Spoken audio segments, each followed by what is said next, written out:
This is Chapter 10, and this is Lesson 1 of Chapter 10. In this lesson, we are looking at parametric equations. Now, you should have been exposed to parametric equations in pre-calculus. So I will touch on them briefly here before we then quickly progress into the calculus of parametric equations. Please flip a couple pages into your notes packet to see example 1. What I'm going to do is touch on some pre-calculus concepts, parts A, B, C, and D, and then what we'll do is go back and to the front of the notes packet and develop some concepts and then continue the example. In part A, we're asked to provide a sketch and to indicate the orientation. So, what is a parametric equation? Well, we add a new parameter. In this case, the parameter is t, and this is the domain for that parameter t. You can think of t possibly as time, and time certainly can be negative. If you think of 2 minutes ago, was t is -2. So let's just pretend for a moment that t is time. And we want to know what the x and y coordinates are at some particular time between -1 and 2. So what I'm going to do is make a table of values. So I'll have particular values of t, and they will correspond to an ordered pair x, y. So I'm going to start with t is -1, because that's my starting t value here. And I'm going to pick, let's do step size of 1/2. So this is going to give me -1/2, 0, +1/2, 1, 3/2, and 2. So these are my parameter t values, and for each of these I'm going to plug them in to their corresponding function. X is x of t and y is y of t to figure out what the ordered pair is. When I plug -1 in, I'll get -2 for my x coordinate. When I plug -1 into the y, I'll get 0. So this becomes the ordered pair -2, 0. So I went ahead and finished the table, simply plugging each of the t values into the corresponding function x of t and y of t. Now I need to plot each of these ordered pairs. So I'll plot the -2, 0, then I'll plot the -1, -3/4, followed by 0, -1. Then we have 1, 3/4, -3/4 that is, following on to 0, 3, 5/4, 4, 3. And that's where it stops. Now I want to connect these with a smooth curve representation. And this smooth curve representation is our curve C. Think of it as a curve or a wire on the Cartesian plane. Now we want to indicate orientation. That means as t progresses, how is the curve scribed out? At the leftmost t, or the lowest value of t, -1, was this early point here. And then we moved from left to right. That's not always the case, but in this case we move left to right, so I'll make these arrows going left to right, and then I stop. In some cases you can move right to left, depending on what happens to the curve as t increases. So back to example 1, part B. They want us to find the slope of the tangent line to the curve C. The slope of the tangent to C has always been and will continue to be dy dx. Okay, so now we know that's going to be, dy dt over dx dt. And the derivative of y with respect to t is clearly 2t, and the derivative of x with respect to t is clearly 2. The 2 cancels out, and that gives us t. Interesting that the slope of the tangent will always be the parameter t. That's the slope of the tangent. As for the normal, it's going to be negative reciprocal, because normal means perpendicular to the tangent, and so that's going to be negative dx dy is one way to think of it, or simply just do the negative reciprocal of the tangent to get the normal. In example C, they want us to obtain an equation for the curve y equals f of x, a traditional Cartesian function. The best way to do that is start with the fact that x equals 2t. solve for t, so t equals x over 2, and then plug this into the y function. So this is going to be y equals x over 2 squared minus 1, which is a clear parabola resembling the parabola that we already sketched before. Of course, that parabola was restricted, and I want to take a second to review this. I want to go from the domain they gave us, -1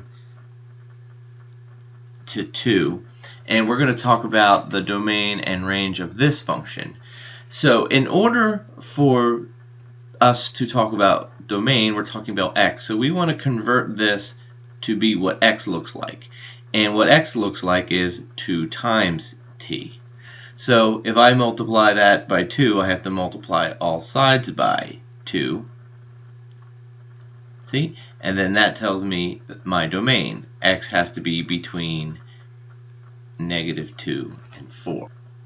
Similarly for y, we want to make this t look like the y. So the first thing I'm going to do is square it. Alright, so if I square that, I'm going to square the 2 to get 4. But be careful here now, because if you square the -1, you get +1. And we would be missing a whole bunch of values between 0 and 1 that actually satisfy the inequality. So when you square a negative value, we turn this to 0, saying it simply has to be bigger than 0. The next step here is to subtract 1. Okay, so I'm going to subtract 1 from all sides. So that'll be a 3 over there, and that'll be a -1. So that tells me that y has to be between -1 and 3. And you can see that's true here. So the domain goes from -2 to 4, and the range goes from -1 to 3. In part D, you're asked to use technology to graph the same graph that we have here. So you want to go and press your mode button on the calculator, and you want to change it to parametric. You'll see the graph is blinking on function. Move to the right to find option 2, parametric. Press number 2. Make sure you press enter to save this. Now when you go to your y equals menu, you'll have something that looks like this. You'll say x t of 1 equals y t of 1 equals etc., etc. So we're going to enter in that x of t is 2t and y of t is t squared minus 1. But before you graph it, let's change your window to something that's going to resemble what we have here. So maybe -4 to, or let's say -5 to 5 and -5 to 5 in the y. And in your window, you might also notice a t minimum and a t max. So if we let our t minimum equal -1 and our t max equal 2, that will graph the parabola and only the parabola that we want. Also, when you press graph, if you haven't done so already, if you watch, it's going to go fast, but it's going to go and actually graph it in this direction with the correct orientation. So let's say my curve actually went from right to left. If you watch the calculator quick enough, it'll graph it in that way. We're going to move on now to parts E and F. Actually, we'll do F first and then E. But before we do either one of those, you should go back to the beginning of your notes packet to develop some theory here. This is pretty important, as most people will make a mistake in this area. We talked already that dy dx was equal to dy dt over dx dt, giving us the slope of the tangent to the curve at parameter t. Next, we want to find d squared y over dx squared. There are many ways to make a mistake here. What we want to do is find the derivative of dy dx with respect to x. The problem is dy dx is in terms of t. So we can't take the derivative of dy dx with respect to x. We would just get 0. So what we need to do is take the derivative of dy dx, but take it with respect to t. Now I just added this dt. This dx is still down here. So if I then multiplied this dx by 1 over dt, see, this maintains its equality because the dt's cancel out to give us this original expression. At any rate, this will give us d squared y dx squared in terms of t. This is the part that people forget. This is taking the derivative of dy dx and then divide by dx dt. Part F, find d squared y over dx squared and discuss its implications. So again, this is going to be the derivative of dy dx with respect to t divided by dx dt. Okay, let's recall what this was. We said that x equals 2t and y was equal to t squared minus 1. We found that dy dx was equal to t. So we need to take the derivative with respect to t of t, and then we need to divide that by dx dt, which is 2. So this comes out to be 1 over 2. Now, is this an important number? 1/2 doesn't really mean much to me. What does mean something to me is that this is positive. This is greater than 0. So what does it mean if the second derivative, this expression here, is bigger than 0? If you're thinking concavity, you're right. So no matter what, for any value of t, the second derivative, d squared y dx squared, is positive. So my curve C is always concave up.